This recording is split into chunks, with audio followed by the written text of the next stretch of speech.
जय जिनेंद्र। मैं doctor Robbie Jain और मेरे channel doctor Robbie Rahul Jain में आप सभी का स्वागत है। मैंने अपनी पिछली वीडियो में कफ प्रकृति के बारे में कफ प्रकृति के बीच में कैसी शारीरिक संरचना होगी इस विषय पर बात की है। आज हम बात करते हैं कफ प्रकृति के व्यक्ति में किस तरह के मानसिक लक्षण दिखाई देंगे, कैसा उनका स्वभाव होगा और कैसी लाइफस्टाइल होगी। अष्टांग संग्रह के प्रथम अध्याय में वृद्ध भागवत जी ने कफ का स्वरूप बताया है। स्निग्धा शीतो गुरुर्मंदः श्लक्ष्णो मृतस्ना स्थिरा कफः। इस तरह कफ के 7 गुण बताए गए हैं और इन्हीं गुणों का प्रभाव कफ प्रकृति के लोगों के स्वभाव में भी हमें देखने को मिलता है। तो आइए हम बात करते हैं कफ प्रकृति के व्यक्तियों में एपेटाइट कैसी रहेगी।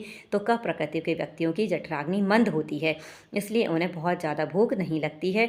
वो बहुत क्वांटिटी में भी भोजन नहीं करते हैं और भूख को सहन करने की शक्ति भी कफ प्रकृति के लोगों में ज़्यादा होती है। वो फास्टिंग भी बहुत अच्छे से कर सकते हैं, वो भूख को टॉलरेट भी कर सकते हैं। बात करते हैं अगर उनके स्वाद की, तो कफ प्रकृति के व्यक्ति जो हैं उन्हें ड्राई, गर्म और हल्का भोजन पसंद होगा और मिर्च स्पाइसी भोजन पसंद होगा, लेकिन ऑयली भोजन पसंद नहीं होगा। फूड इनटेक की बात करते हैं तो वो धीरे धीरे भोजन करते हैं, ये उनका नेचर होता है। इसके बाद प्यास की बात करते हैं तो कफ प्रकृति के व्यक्तियों को प्यास भी ज़्यादा नहीं लगती है, वो कम मात्रा में ही पानी पीते हैं। मल त्याग की बात करते हैं तो कफ प्रकृति के व्यक्तियों में मल त्याग वेल फॉर्म्ड होगा और रेगुलर होगा। उन्हें कभी ऐसी बहुत ज़्यादा कॉन्स्टिपेशन वगैरह की दिक्कत नहीं आती है, और अगर थोड़ी बहुत दिक्कत आती है तो उन्हें मीडियम लग्जेटिव भी हम दे देते हैं, तो उनके लिए सफिशिएंट रहता है। मूत्र की बात करते हैं तो कफ प्रकृति के व्यक्तियों का मूत्र जो है वो स्वच्छ रहेगा। कभी कभी मिल्की कलर नज़र आता है और उन्हें ऐसा कोई बहुत ज़्यादा इशू नहीं होते हैं मूत्र त्याग में। स्वेटिंग की बात करते हैं तो कफ प्रकृति के व्यक्तियों में हमेशा स्वेटिंग होती रहती है, इवन ठंड में भी उन्हें स्वेटिंग रहती है और थोड़ी सी ऑयल स्मेल भी उन्हें आती है, और उनका जो स्वेट है वो थोड़ा सा चिपचिपा रहता है क्योंकि कफ का लक्षण है ऐसा। इसके बाद बात करते हैं उनकी वॉइस की। तो कफ प्रकृति के व्यक्तियों की जो आवाज़ है वो बहुत मधुर होती है, बहुत मधुर वाणी होती है, बहुत शांत स्थिर, शब्दों को बहुत अच्छे से, बहुत गहरी वाणी होती है, बहुत धीमे धीमे बात करते हैं, बहुत अच्छे से उनकी आवाज़ होती है, पिच बहुत क्लियर होता है, वॉइस एकदम क्लियर होती है, मधुर वाणी होती है। स्पीच की बात करते हैं, अगर वो किसी व्यक्ति से बात करते हैं तो बहुत स्थिर और किसी विषय पर फोकस होकर ही बात करते हैं। उन्हें बहुत ज़्यादा बात करना पसंद नहीं होता है, वो शांत और स्थिर रहते हैं, बहुत टॉकेटिव नहीं होते हैं। अब बात करते हैं उनकी एक्टिविटी की। तो कफ प्रकृति के जो लोग हैं वो बहुत ज़्यादा हाइपर एक्टिव नहीं होते हैं, थोड़े स्लो होते हैं। वो किसी कार्य को करने में थोड़े स्लोली होते हैं, आप एक तरह से आलसी बोल सकते हैं।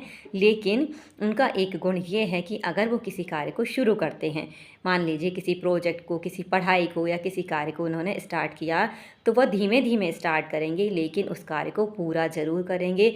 अधूरा किसी कार्य को नहीं छोड़ते हैं, वो बहुत ज़्यादा स्थिर होकर, शांतिपूर्वक होकर उस कार्य को पूरा ज़रूर करते हैं। इनकी बुद्धिमत्ता बहुत अच्छी होती है, इनकी मेमोरी पावर भी बहुत अच्छी होती है। ये किसी चीज़ को समझने में इन्हें थोड़ा सा टाइम लगता है, ये एक बार में ग्रास्प नहीं कर पाते, ग्रास्पिंग पावर अच्छी नहीं होती है। लेकिन अगर इन्हें कोई बात एक बार में समझ में, 1-2 बार में अगर इन्हें समझी और बात एक बार समझ में आ गई, उसके बाद ये लॉन्ग लाइफ तक, बहुत लंबे टाइम तक उस बात को याद रखते हैं। इनकी मेमोरी लॉन्ग टर्म होती है, बहुत लंबे समय तक ये बातों को याद रखते हैं। इसी तरह नेचर में भी ऐसा होता है कि वैसे अधिकतर ये किसी की बात को मन से नहीं लगाते हैं, बहुत ज़्यादा शांत रहते हैं। लेकिन अगर कोई बात इनके मन में लग जाती है तो वो सालों तक, 10-15 सालों बाद भी उन्हें वो बात याद रहेगी कि इस व्यक्ति की ये बात उन्हें लगी थी। तो ये थोड़ा सा इनका नेचर होता है। इमोशनल ज़्यादा होते हैं, किसी से अटैच अगर हो जाते हैं, किसी से अटैच बहुत जल्दी नहीं होते, लेकिन अगर अटैच हो जाते हैं तो वो उससे डिटैच फिर होने में उन्हें बहुत तकलीफ़ होती है, वो किसी से डिटैच नहीं हो सकते। फ्रेंडशिप की बात की जाए तो उनके बहुत फ्रेंड्स होते हैं और वो अपनी फ्रेंडशिप को लॉन्ग लाइफ तक हमेशा निभा के चलते हैं। अपने रिश्तों के लिए बहुत ईमानदार होते हैं, अब फ्रेंडशिप के लिए भी बहुत ईमानदार होते हैं, हर रिश्ते को बहुत अच्छे से निभाते हैं। इनका नेचर बहुत चेंजेबल नहीं होता है, शांत और स्थिर होते हैं, इनकी मूड में बहुत ज़्यादा चेंजेस नहीं आते हैं। कफ प्रकृति के व्यक्ति किसी कार्य को धीमे धीमे शुरू करते हैं लेकिन उसे पूरा ज़रूर करते हैं। इसी तरह ये लॉन्ग लाइफ के लिए और लॉन्ग प्लानिंग होती है इनकी, किसी बहुत लंबी प्लानिंग करते हैं, बहुत सोच समझ के किसी चीज़ को विचार करते हैं, किसी कार्य को शुरू करते हैं और अगर शुरू करते हैं तो उसे पूरा ज़रूर करते हैं। इस तरह इनकी लाइफ़स्टाइल बहुत व्यवस्थित रहती है। ये पूरे लाइफ़ में शांत रहते हैं, स्थिर रहते हैं। बहुत बड़ा अगर कोई इनके पास विपत्ति भी आ जाती है, तो ये बहुत जल्दी घबराते नहीं हैं, शांत रहते हैं। अगर बहुत बड़ा कोई दुःख आता है, तो फिर ये इन्हें भी फ़ियर और एंग्ज़ायटी होती है। ये अटैच किसी से बहुत अगर हो जाते हैं, तो इन्हें डिटैच होने में बहुत तकलीफ़ होती है। ये इमोशनल बहुत ज़्यादा इमोशनल होते हैं, तो इन्हें किसी से अटैच होने में ये बहुत ज़्यादा डिप्रेस भी हो सकते हैं, बहुत ज़्यादा दुःख में या शोक में भी ये जा सकते हैं। ये थोड़ा-सा एक कफ प्रकृति वालों में देखने को मिलता है। अब बात करते हैं, कफ प्रकृति के व्यक्ति अपने हर रिश्ते के लिए बहुत ईमानदार होते हैं, अपने काम के लिए बहुत ईमानदार होते हैं। किसी प्रोजेक्ट, किसी वर्क को अगर कर रहे हैं तो बहुत ईमानदारी से करेंगे, धीरे-धीरे शुरू करेंगे लेकिन पूरा उसको ज़रूर करेंगे। और अपना इनका जो गोल इन्होंने सोच रखा है उसको अचीव भी करते हैं, धीरे-धीरे स्टार्ट करते हैं लेकिन अपने गोल को अचीव ज़रूर करते हैं। स्टैमिना बहुत अच्छा होता है, स्ट्रॉन्ग होते हैं, बॉडी से भी स्ट्रॉन्ग होते हैं, मेंटली भी ये लोग स्ट्रॉन्ग होते हैं। लाइफ़स्टाइल में देखें तो इनकी लाइफ़स्टाइल बहुत स्लोली रहती है। ये हर काम को बहुत धीरे-धीरे स्टार्ट करते हैं, धीरे-धीरे अपनी दिनचर्या को फ़ॉलो करते हैं। इन्हें किसी कार्य की कोई भी हड़बड़ाहट नहीं रहती है। इन्हें क्रोध भी बहुत जल्दी नहीं आता है, किसी भी बात पर जल्दी चिड़चिड़ाते भी नहीं हैं, बहुत शांत नेचर इनका रहता है। इस तरह हमने जाना कि कफ प्रकृति के व्यक्तियों में किस तरह का स्वभाव, मानसिक लक्षण हमें देखने को मिलते हैं। लेकिन सिर्फ़ इन लक्षणों के आधार पर आप किसी भी व्यक्ति की कफ प्रकृति का निर्धारण नहीं कर सकते कि ये व्यक्ति कफ प्रकृति का है।